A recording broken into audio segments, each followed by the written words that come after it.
This is the Awful Announcing Podcast. Here's your host, Brandon Contes. Actually, your host this week is Jessica Kleinschmidt, filling in for Brandon on the Awful Announcing Podcast. Thanks for tuning in. Very excited for my guest this week. The voice of the Mets, Howie Rose, joins me this week. He talks about his love for the Mets, which was born a long time ago. Very much. By the way, he calls himself a narcissist. I don't want to put this out there. I want to make sure that you guys know I'm not name calling, but his love for the team was born when he was just 8 years old, right as Shea Stadium was being built. And fast forward, and now he's one of the voices of the Mets. Of course, you hear him on the radio. 50 years in the industry in sports media. And I'm sure if you're a Mets fan, you've heard his voice. And we talk about everything from how sports media is going. And the thing I love about the radio in sports is it hasn't really changed a lot over the years. Over the last 3 seasons, I've been doing a lot with A's Radio Network, and it's definitely something that I've fallen in love with. And there's such a beautiful art to it. So there's one person I'm going to pick his brain about when it comes to the radio. It's Howie Rose. So we talk about all of that. And if you are a Mets fan, just know I'm always thinking about you, because Howie, of all people, knows that when it comes to the Mets, his love actually started in disappointment when it came to this team. So there's nobody better to talk about this team and his love and disappointment with it than him. So here's my chat with the wonderful Howie Rose. So Howie, I wanted to go back to when you were young. You self-diagnosed yourself. So I think that's kind of redundant, but you called yourself a narcissist. I wanted to say this as a kid, because you said everything was about yourself. And the Mets isn't it that way for all kids? Totally. But you said the Mets were essentially created because of you. That's what I felt. Yes. Yeah. What? Okay. Yeah. But you said disappointment was created because had the Mets do, and they lost. And that's essentially how your Mets fandom was created. So I want to know your birth, this infancy of your love for the Mets, how it started. Well, remember now, they started in 1962 when I was 8. So the year before is when I really fell in love with baseball, because of my dad, who was a huge Yankee fan. And you think now about 1961 and learning the game sitting next to him at Yankee Stadium for, I don't know, a dozen or so games, watching Roger Maris and Mickey Mantle take aim at Babe Ruth's record. And it was also simple to follow, right? Babe Ruth hit 60. These two guys are trying to get there. So it really created an undercurrent of excitement apart from just winning and losing games. I just fell in love with everything about baseball in 61. So then the next year, the Mets came into existence. And here's where the narcissism came in. I felt that, well, now that I'm a brand new baseball fan, somebody decided, okay, kid, here's a team for you, your own team. And that's how I became emotionally invested in the Mets since day one. And with that, and now that you are one of the voices of the Mets, does that kid still come out every now and then when you're on the call? Yeah. Oh, yeah. It's inescapable because it's organic, it's real. I feel very blessed to have worked for the 2 teams that controlled my moods all through my adolescence and youth. The New York Rangers, who I had the honor of working for in 1994 when they won the Stanley Cup. And then obviously the Mets. I mean, those 2 teams, as I say, kind of dictated how I felt day to day. And to have had the chance to do games for both of them it's beyond surreal. It's nuts. That's not supposed to happen. You say the control your mood thing. I think we've all been there. And when you meet somebody like that, especially in the New York market, like that's real. Do you kind of like give them their space? Because like I'm assuming people walk up to you, they know that you're you, and are they ever mean to you about that? Like, I know you're not the reason the Mets lose. You're not the reason these things take place. But like, that you're attached to some, like, especially the Mets, like they are heartbreaking. So do you ever kind of realize like you're their therapist sometimes? Like you're the reason, you're attached to the reason why they're upset? I get that. Yeah. They vent. Yeah. now and then. But, most of the time when people recognize someone because they've seen them on TV or they're familiar with them because they're a quote public figure of some Yeah. sort. They tend to be a little different in front of them. And if they have a feeling of aggression or hostility in, Yeah. say, a phone call that they might make to a talk show host, it's different when you meet them in person. Right. So I really don't deal with a whole lot of that stuff. Every once in a while, somebody becomes a bit of a blowhard, and that's when you kind of politely excuse yourself, or as politely as you can. Yeah. Well, you mentioned the public figure stuff, and obviously you've been around the game for a while. We talked about this 50 years, which is crazy as a 27-year-old. But what's it been like? Because when you first got started, there wasn't social media. So Right. people weren't really exactly, especially as a radio person, people weren't putting the voice to the face for a while. So what's it been like as things grown and you didn't have really a public persona because you were kind of this voice and you weren't the person attached to the voice? And your personality after a while, what's that been like, getting more and more attention as time went on? Yeah, well, social media certainly expands your ability to be recognized. But, I did some stuff on TV as far back as the late 1980s. And then I did the Islanders on television for 21 years. So there was certainly some facial recognition there.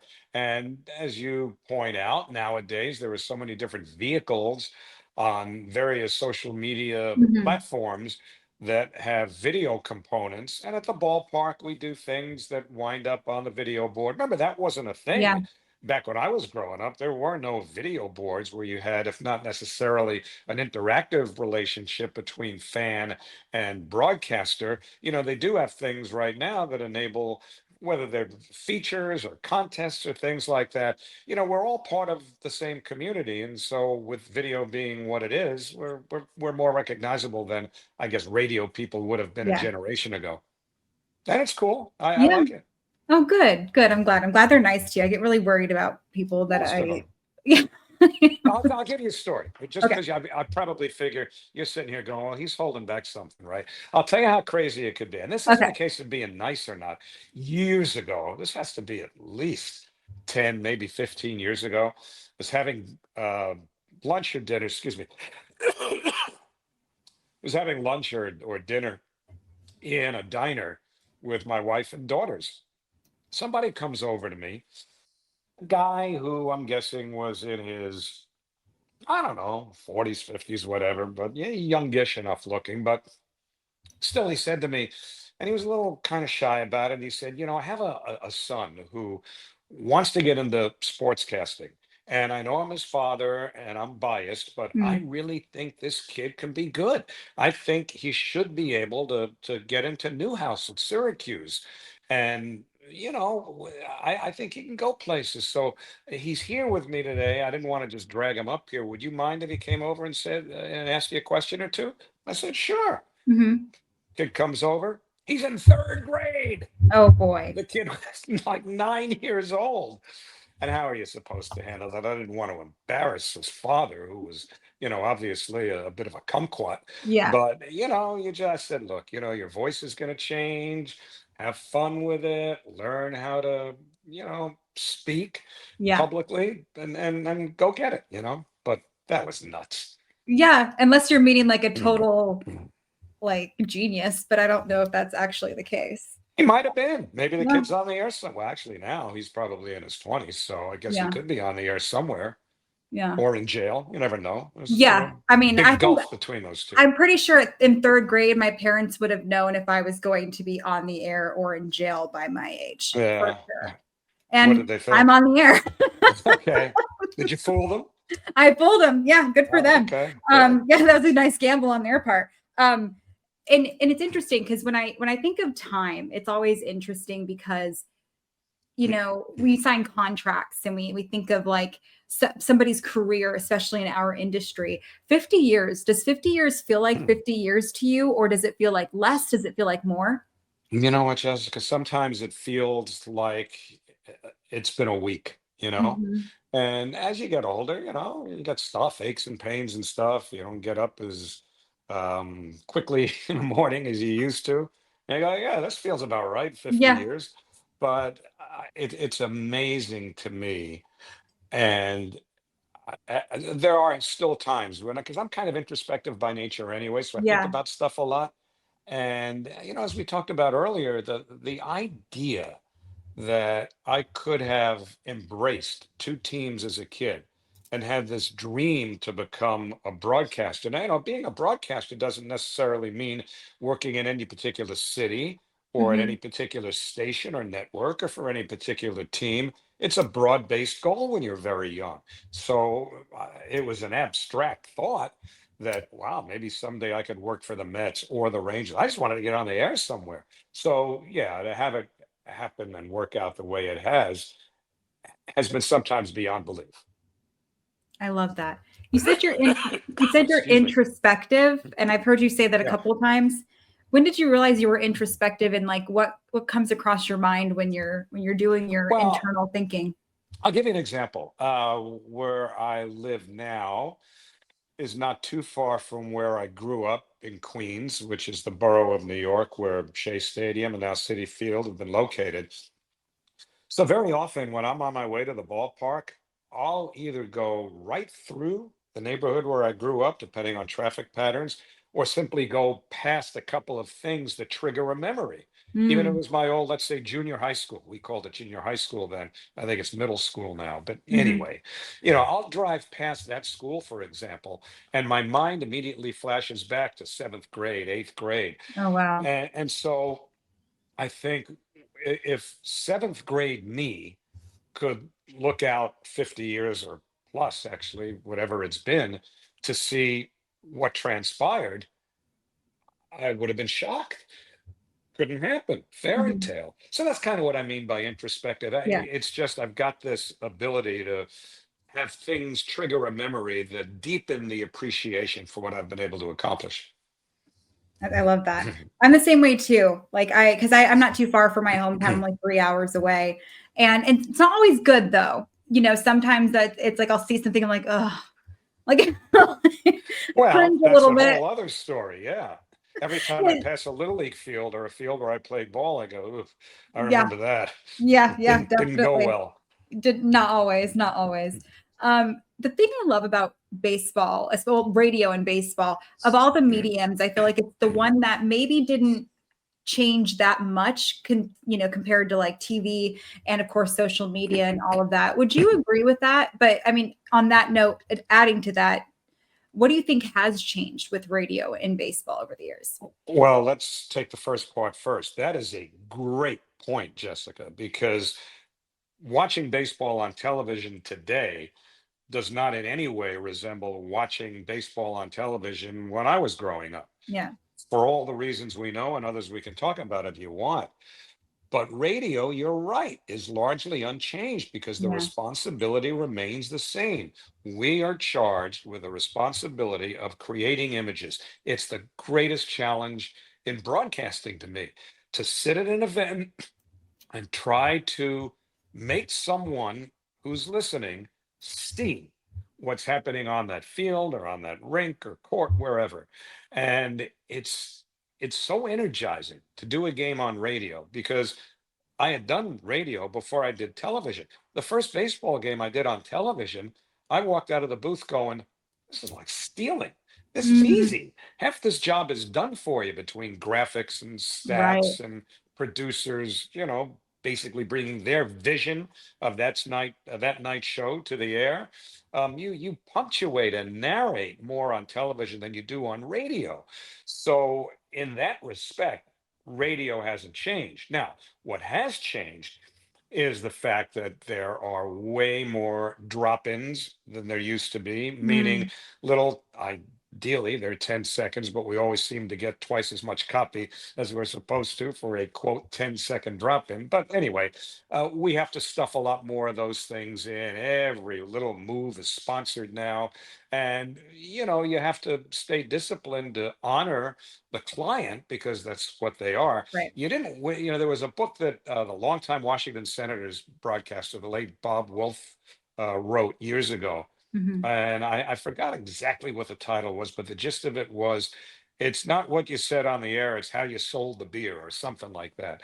And there's a lot of truth to that, even Yeah. today in radio, where you got a lot of sponsors who need to be respected. And so you can't just blow off those little drop-ins that really didn't exist 30, 40, 50 years ago. So that's where it's changed. But other than that, if you've had the right role models and you listened to the ones who did it best and you drew from them and you took from them the way it should be done, then I think there's very little difference now between radio today and back in the 1960s.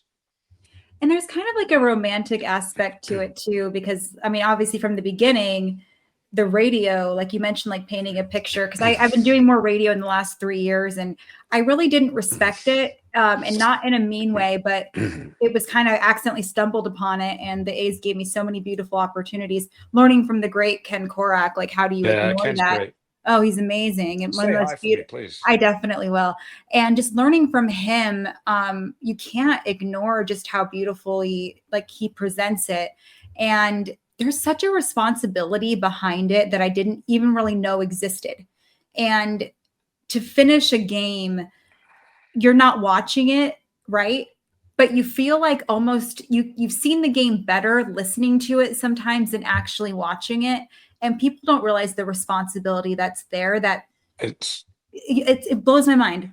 and it should, because it's a tremendous Yeah. responsibility. And if you embrace it, then chances are you're going to do it really well. Yeah. But you hit on something very interesting, just on the periphery of this conversation, just about your youth and the fact that you're still kind of learning radio. Yeah. What's interesting to me is that I'll say the back end of certainly my generation, and then the generation that came just after me, or maybe on the tail end of my generation, would include people like Kenny Albert, Ian Eagle, that age range. That's the last group of us who Hmm. grew up aspiring to do radio first Hmm. and sort of move into television if and when the opportunity came about. My sense of things today is that most young broadcasters who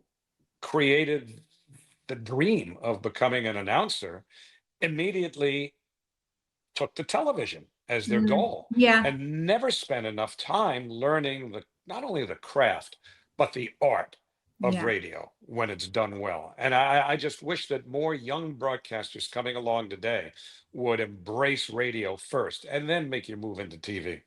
I think there's like something about being vain behind it too. Like the TV's the goal, right? You want to be Sure. shown, you want to show off.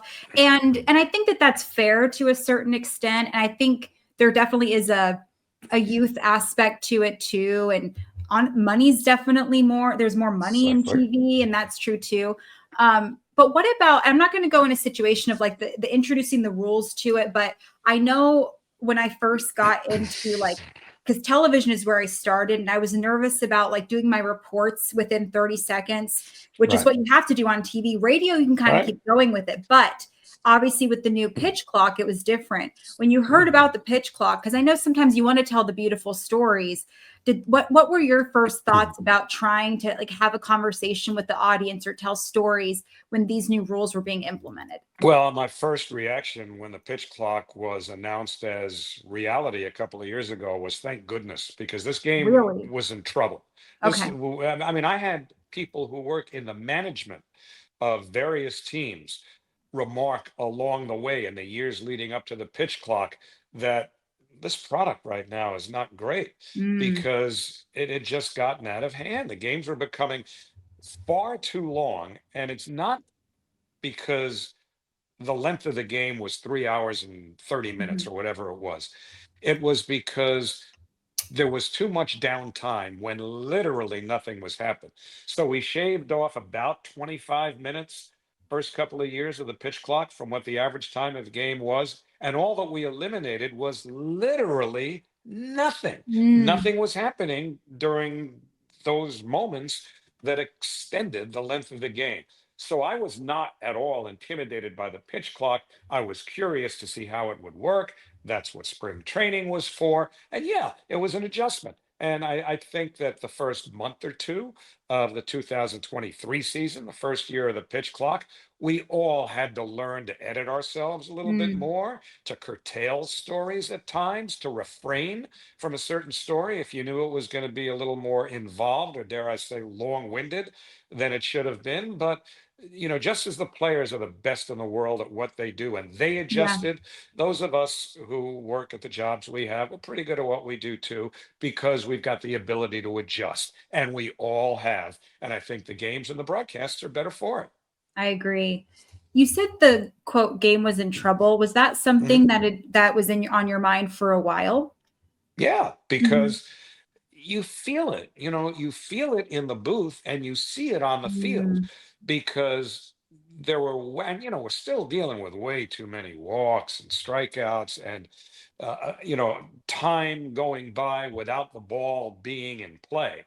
That's still an issue, and it's just the way the game has evolved, and hopefully we can get away from that. But you would see players in the field just kind of milling around within a few feet of where they should be between pitches, because the pitchers were taking so long, hitters were stepping out, pitchers were stepping off. It was a very hard thing to describe if your goal is to keep a certain rhythm and tempo. It mm, killed the rhythm and tempo yeah. for a broadcaster. That's over with now. Mhm. And I think the game's in much better shape now than it was even 3 years ago. I agree. Do you think people were surprised that you had that stance? I hope not, because Mhm, people tend to look at and listen to those of us who were getting weary of the long games and mhm. say, "Oh, what's he complaining about? He's got a great job and he's, I assume, being paid reasonably well. Well, what's he complaining about?" Well, when you can't do your job the way you're supposed to do it, because the game had taken a turn that basically negated, the ability to do what we're trained to do. Yeah, we're all getting a little ticked off by that. I can't say that there were many broadcasters who would have argued with the concept of the pitch clock, and I would be hard pressed to find even one of them now. Yeah, I agree. Because I was a little bit nervous about like the old school person, but everybody was very on board with it, which was great. I loved something that you said. You were talking about the talk show that you hosted, Mets Extra. And Yeah. one of the things that you said is you wanted to essentially ask questions as if you were a beat reporter, which I really respected because that's how I learned from Susan Slesser about the questions that you have to ask. Why That's was it great. important? Yeah, why was it important for you to ask those types of questions? Because I'd have been laughed out of town in my own town if I didn't. You know, in New York, we're fortunate to have at least two teams in every major pro sport and three in hockey. And so, there's a vast, loyal, passionate audience that doesn't really abide BS. They know when an announcer is a house person. They know when that announcer is pulling punches. And so this was right after the Mets won the World Series in 1986. The radio station that broadcast the games back then, WHN, which was a country music station, which would eventually, and not long thereafter, become WFAN, the first all sports radio station in the country, decided that to take advantage of the immense popularity of the Mets, who clearly owned New York back then, they wanted to create peripheral programming because it was a sales vehicle and there was more money to be made to basically pounce on the success and popularity of the Mets. It's all about capitalizing on it, which they Mhm. did. So I was hired to basically create, produce, run the whole show. And my philosophy was I had to do a pregame thing with the manager, because that's the connection between the players and the fans. Because I knew they were going to be calling me after games, second guessing managers' moves. But if I had the forum to ask him on a daily basis about those moves, then everybody would be ostensibly on the same page, at least, whether they agreed with him or not, they'd know what the manager was thinking. If I didn't ask Davy Johnson those questions, And if Davey, God bless him, didn't allow me to, it was a little Mhm. tense at first, but once he got the hang of what we were doing and he realized he could use that show as a forum to explain himself and sometimes tweak Frank Cashin, the general manager, which is a whole other story, um, then we were in business. And it became a very successful show because my philosophy was um, I'm a beat reporter, just as the person covering the Mets for the Times, the Post, the Daily News, or any other newspaper would be. And I'm, I look back on that, and I'm frankly as proud of that as I am of anything I did during my career, because that was a pregame and postgame show that was unlike most any other that had ever been done on local Yeah. radio baseball broadcasts. Do you think that's why you had a good Hmm. relationship with the manager, was because you came at Oh it from yeah. that angle? Yeah. Well, again, there was some ice that needed to be broken at first. Mhm. And as it turned out, Davy Johnson was a bit of a swashbuckler. Mm. He was a bit of a rebel and he wanted to do things his way. And he was often at odds with Frank Cashin, the general manager. And then Davy was a very smart guy and still is. And he realized that he could use that show to put his own opinions out there and sort of sell them, even if he knew the general manager wouldn't like them. And I'll give you one quick, great example. First year we did the show, 1987, they're the defending world champions. Roger McDowell, terrific relief pitcher, starts the year on the, at that time, disabled list. Well, he comes off the DL a few weeks into the season, and Davey did not like whatever move Frank Cashin made to get McDowell back onto the active roster. So we're taping this pregame show as we did every game. And Davey starts out, I guess my question or statement was, well, you're getting Roger McDowell back tonight. How does that affect how you utilize the rest of the bullpen or whatever the question was? And Davey's response was, and I quote, well, Howie, Frank Cashin did a dumb thing today. Okay. So we finish out the interview. And I say to Davey, after I shut the tape recorder off, I said, look, if you're a little uncomfortable with that, I got time. We can do it again. And Davey says, you know, F no, we're not doing that again. I said that for a reason. And that's what made that show work, because Mm. occasionally there were fireworks because Davey wasn't holding back. And that kind of gave me carte blanche to ask him anything I wanted. I think that's awesome. And I Oh, feel like it's phenomenal.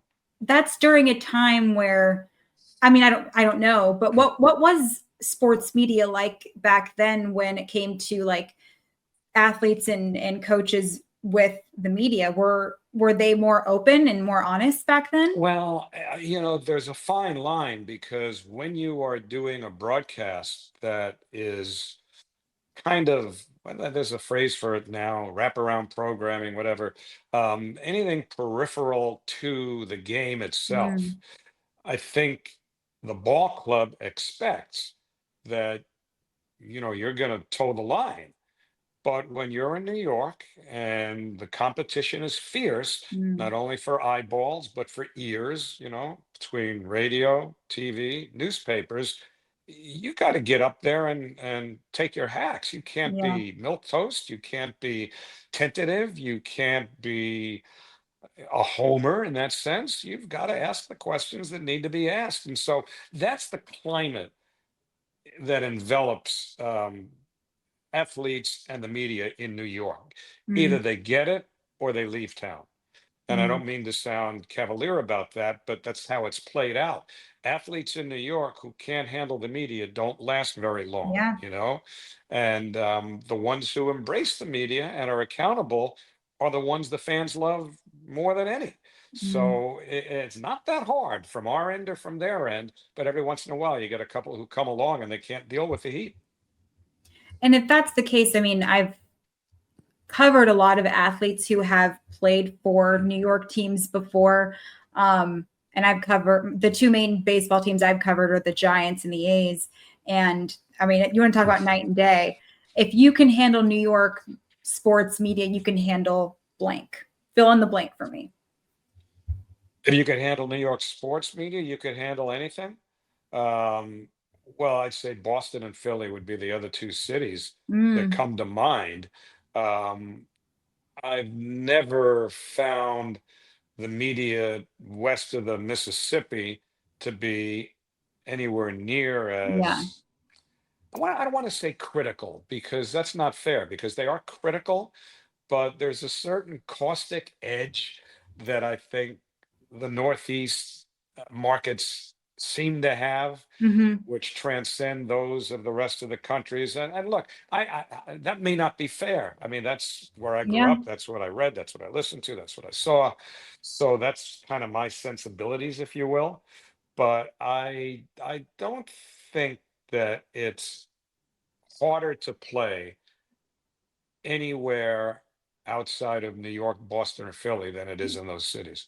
I would agree with you. I mean, just from what I've heard, but I won't name names, but there was one particular person. We finished the scrum, and he walked up to me. He's like, "Man, I'm so glad I'm here and not in New York anymore." Like, okay. Then his or her job became exponentially simpler because of that, right? But it doesn't Yes, mean they're doing it any better. yes, yes. But we won't. It's an interesting point. Yeah, yeah. It was very. I was like, "Oh, Well, thanks." what was the He's like, context? What was the context to that? Because that person didn't want to ask a tough or probing question? I will say there was somebody Hmm. that we'll talk about it after we're done recording. Okay. Okay. um. So Edit. yeah, yeah. So we will. After all these years that you've collected calls, collected memories.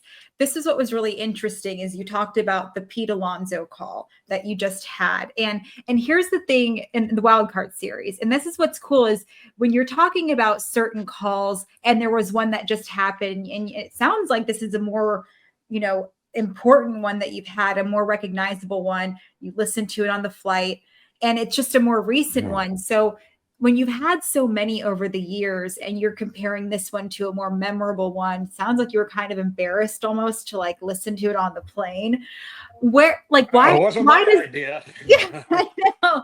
When you have this one that was more recent compared to all the collective ones that you've had, where does this one rank and why is it kind of a more memorable one compared to others?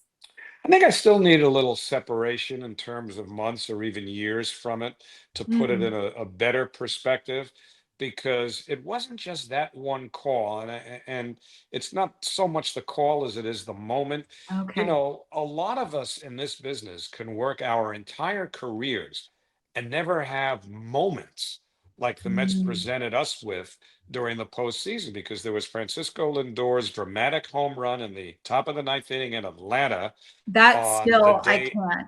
I after, can't. right? Yeah. Yeah. So that gave the Mets the playoff spot. That was huge. People were saying biggest home run in Mets history.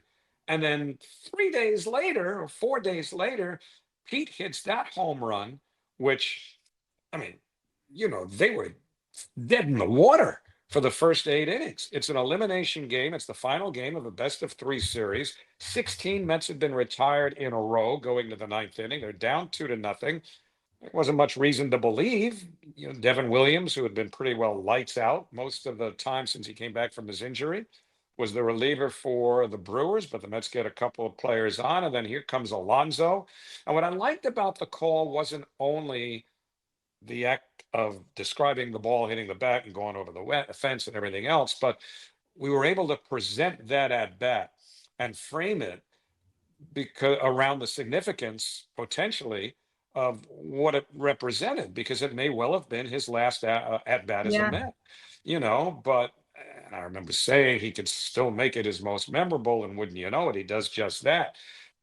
When I listened back to the call, I thought, boy, I've never talked so much, even though it's radio. I've never talked so much, but it was Mm, a unique moment because of the yeah. significance and the players come pouring out of the dugout. We'd never seen that. So, I'm comfortable with it. But what I wasn't comfortable with was when we got onto the plane to go to Philadelphia after the game. Remember, they'd been celebrating pretty hard in the clubhouse. Right. So everybody was feeling pretty good. Yeah. And somebody in the Mets front office decided that they wanted to play the call of the home run over the PA on the airplane. And that was a moment that we don't get. We know our place on the charters. The players have their space, we have ours, and we don't go back and forth. But that was a moment that, as I say, I think I still need a little separation from to really absorb the significance because I can see it when somebody replays that clip to me or think about it. And although I still get goosebumps, I think there'll be even bigger goosebumps when we're a few years out and I'm Right. retired and I think back and go, wow, that happened, Mhm. you know? And it'll still probably be more toward the moment, I would assume. Well, yeah, because Mhm. again, you could work a lot of years and never get the opportunity Mm. to call a moment like that. And I frankly loved the moment that Francisco Lindor gave us in the fourth game Yeah. against the Phillies because, they've been leaving guys on with regularity until he hits that grand slam. And it just Yeah. was a feeling at Citi Field that I don't know that I'd ever experienced since it opened in 2009. And I think about that too. It's like when the call's one Mhm. part, which is obviously important, but I like the discussion. Like you're all sitting at a table and you're like Mhm. telling everybody the story that led up to all of it. And that's just makes it more beautiful. And the whole conversation leading up to the call. That's what's Yeah, great. that's what I'm frankly most proud of because that's our job. Yeah. Anybody, and I don't mean to sound what the right word for it would be. I don't mean to make it sound as though it's maybe easier than it actually is. But I think any of us in this business who call baseball for a living, any of us can announce a ball being hit over the fence. Hmm. Some do it differently than others. Some you might opine do it better than others. But it's not about the act of here's the pitch, crack of the bat, home run. It's Hmm. how do you frame the moment? How do Mm. you build the drama? That's what I love about radio. You don't need to do that on television. On radio, you need to build the drama. And my voice and inflection have to reflect that, Mm. So, however I inflect, however I intone, it's got to sound different at a pivotal moment in the game as opposed to an at bat in the first or second inning. That's one of the biggest challenges of radio. And that's what allows us to deliver moments like that in a way that justifies the significance of what happens on the field. That's so interesting. You have to describe it without really using words. Well, I think the words are important. I Yeah, think but I mean, that like, when I talk about the words are inflection, important, but like, there's another element to it as well. yeah, there's it's a desperation. It's uh, an immediate sort of almost subliminal message Yeah. that you send that there's an urgency here. Mhm. And even though it might not have manifested on the result of the first or second or third pitch, I've got to be able to impart that through the way I'm delivering the information. I Mhm. have to make sure that if this is a moment that calls for nervousness, that I'm creating a nervous feel Right. to those who are actually listening, if that makes any sense. It does. Um, It does. it's why I just love radio. You don't have to do that on television. In Mhm. fact, you're encouraged to say less on Yeah. television. Big moment, big pitch. I don't need to be hammering about that if I'm doing TV. Just let the viewer see what's going on. Mhm. On radio, though, it's a little different. Mhm. And, you know, around that call, around the moment, it was kind of awesome because it's one of the, especially on radio when it comes on to social media, TVs, those moments are easy to like show when it comes to the clips and everything, but that was one of those radio moments that people gave a lot of feedback. Was there a particular person that you were really excited to hear from that heard that moment and you're like, "Oh, I heard from X, Y, and Z and they loved that moment?" That's a great question. I heard from so many, and I don't necessarily want to single one out from another as far as other broadcasters are concerned, because we're all part of the same fraternity, same industry. So, you know, the words of one of my Mm. peers meant just as much as another's. I mean, Keith Hernandez texted me Mm. after the Lindor home run in New York against Philadelphia, the grand slam. And one of the things I said, which actually is, I was really proud of it, was, as I mentioned earlier, the Mets had been leaving men on base inning after inning, and they were down 1-0, and they had all these opportunities, and it was so frustrating until Lindor hits the grand slam. And as he's heading towards the plate, I said, they were famished for the big hit all night, and Mm. Francisco Lindor just provided a feast. Um, Oh, I that's kind of good. like that myself, Yeah. because again, it's organic. It just comes to you in the moment. And Keith texted me and said something really complimentary about it. Mm.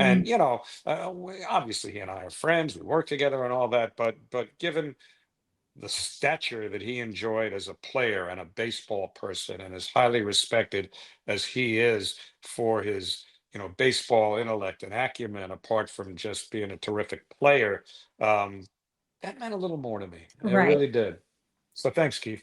We love you, Keith. Thank you. And when you talk about this fraternity of radio people, how would you describe this fraternity of men and women who are in this space? Because when you have a group of people who do what you do, it's so unique, because if you don't live it, you don't know it. How would you describe them? I think we all have a deep appreciation for what we do, and nobody hands any of this stuff to us. Yeah. So we've all had varying stories about the journey, and how we got to where we are. Some might have had it easier than others. Some toiled in the minor leagues for a long time before finally getting a shot. Others, like myself, kind of sneaked around the back door without having worked in the minor leagues. I was able to establish enough recognition in the market that I got people in New York to roll the dice on me a couple of times between hockey and Mm. baseball. And that's how I got to where I've been. But although we have traveled different roads to get where we are, we all have the same appreciation for having gotten there against the odds, because we all start out against the odds. You don't just say, I'm going to be a major league broadcaster when I'm 8 years old. It's not Right. like hanging out a shingle after you get out of med school or law school. Not to downplay those Mhm. achievements at all, but this is different. And we all Yeah. have an appreciation for how different it is. Last one, and I'll let you go. Obviously, you've done some cool stuff in your career, but did you ever anticipate you'd be like doing bridal party or gender reveal On announcements? Cameo? No. It's fun. Social media is fun because whether it's Cameo or Twitter or X or anything else that I've done now over the last few years, and I'll tell you what the genesis of it was. Back in 2020, when COVID hit and we were all locked down, everything shut down in March in the middle of spring training.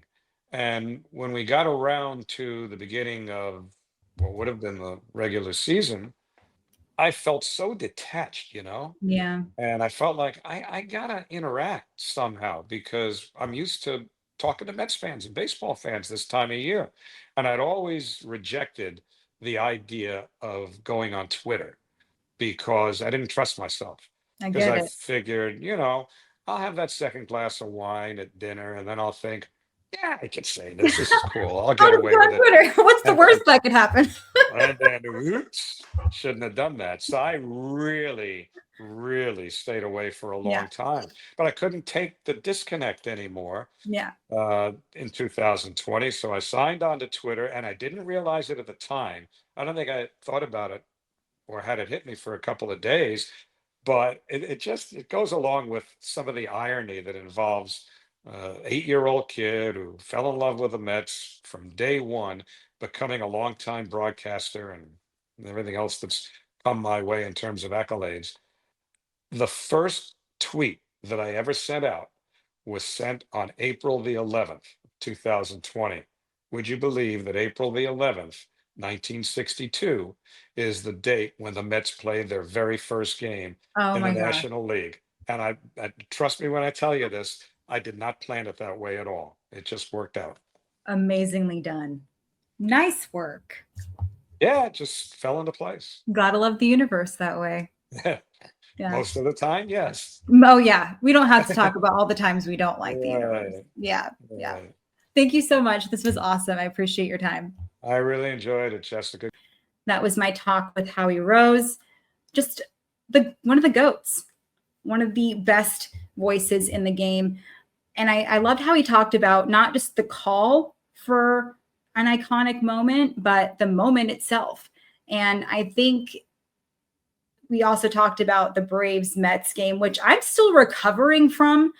If there was a way to name like my firstborn after that game, the Lindor home run, or literally every moment heading into the wild card series was just fantastic. And I swear if the Braves were healthy heading into the postseason, it'd be a totally different situation. But that Pete Alonso call was just amazing. And that might have been the last time Pete Alonso sports a Mets uniform. You never know. Still hasn't been signed. It's crazy. But thank you, Howie, for his time. And thanks to Awful Announcing for letting me fill in. Sorry, Brandon, that you're not here. I hear you're a Mets fan. Sorry that you're missing out, bud. And thank you for tuning in to Awful Announcing, and we'll see you next time. Also, make sure you tune in to Short and to the Point. Would love to have you listen in on that. See you next time. Thanks for listening to the Awful Announcing podcast. For the latest news spanning the sports media landscape and more, check out awfulannouncing.com and follow us at Awful Announcing.